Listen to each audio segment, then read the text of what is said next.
नमस्कार मेरे प्यारे बच्चों। ये हमारे पास 2021 का एक पेपर है। जी हाँ, 2021 में जो आपका अभी कंपार्टमेंट एग्जाम हुआ था उसी का कक्षा 10 का ये संस्कृत का पेपर है। ठीक है, तो इसमें 2 घंटे 15 मिनट का समय रहा था, लेकिन इस अब जो आपका पेपर 2022 में होगा उसमें 3 घंटे 15 मिनट का टाइम रहेगा।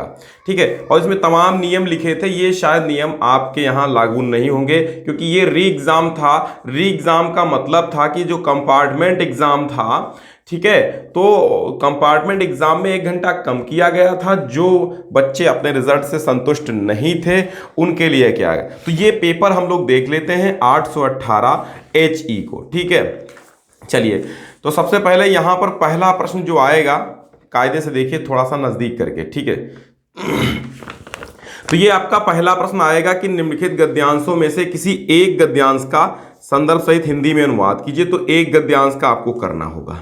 जैसे पहला जो आया है वो कालिदास महाकवि कवि कुलगुरु कालिदास से आया है। कालिदासेषु काव्येषु अंगिरसः श्रृंगारो वस्तु। तो इसका संदर्भ आराम से आप लिख देंगे। ठीक है, वो मैं बता रहा हूं कैसे लिखेंगे आप। तो बात यह है कि मैं इसको एक कॉपी पे आपको लिख के बताऊंगा। ठीक है, ये कॉपी आपको तुरंत मिल जाएगी, आज के आज ही मैं बताऊंगा कैसे आप संस्कृत की कॉपी लिखेंगे। अगर आप बाद में वीडियो देख रहे हैं तो आप प्लेलिस्ट में देख सकते हैं। तो कालिदास काव्येषु अंगिरसः श्रृंगारोस्त, कालिदास के काव्यों में अंगिरस श्रृंगार है।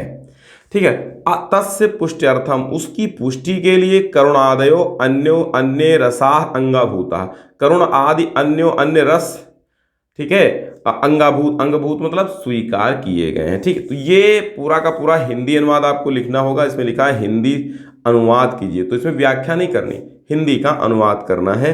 और कुल मिला के इसके कितने अंक मिल जाएंगे, कुल मिला के इसके इतने अंक मिलेंगे। देखो यहाँ पे लिखा हुआ कितने अंक मिलेंगे, ये 7 अंक का होगा। ठीक है, ये 14 अंक दिए गए थे, 7 अंक का ये होगा। आपको यहाँ पे 7 अंक इसके मिलने वाले हैं, 2 संदर्भ के और 5 उसके। ठीक है, अब फिर एक और गद्यांश आएगा, एक गद्यांश ये भी आएगा, लेकिन आपको कितना करना है, एक ही गद्यांश आपको करना है। ठीक है, इसका सॉल्यूशन ऑलरेडी हम दे चुके हैं, तो सॉल्यूशन आप देख सकते हैं।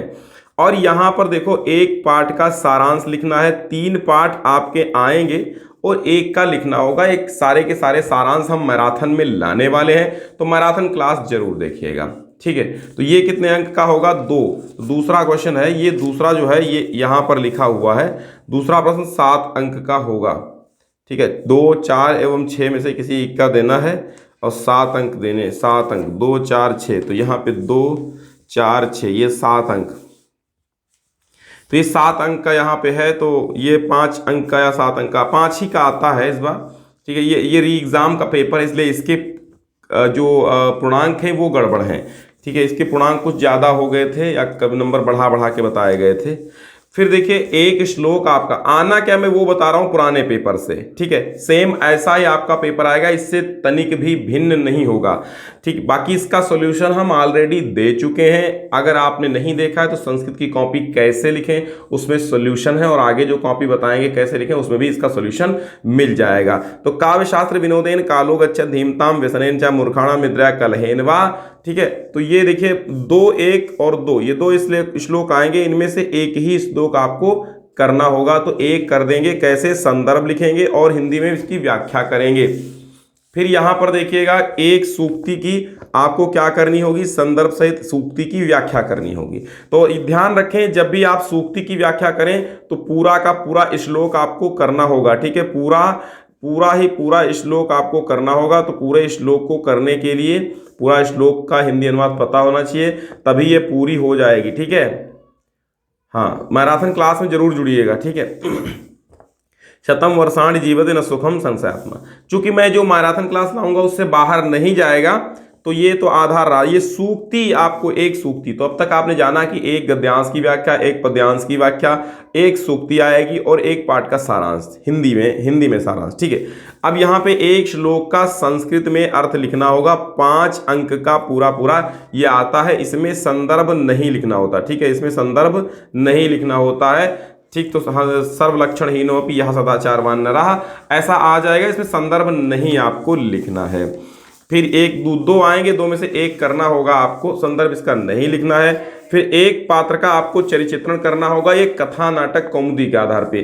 3 आएंगे, यौतुका पाप संचया, महात्मना संस्मरण और यौतुका पाप संचया से 2 आए हैं देखो, लेकिन इनमें से मात्र एक आपको करना होगा चरित्र चित्रण, ठीक है, एक ही करना होगा।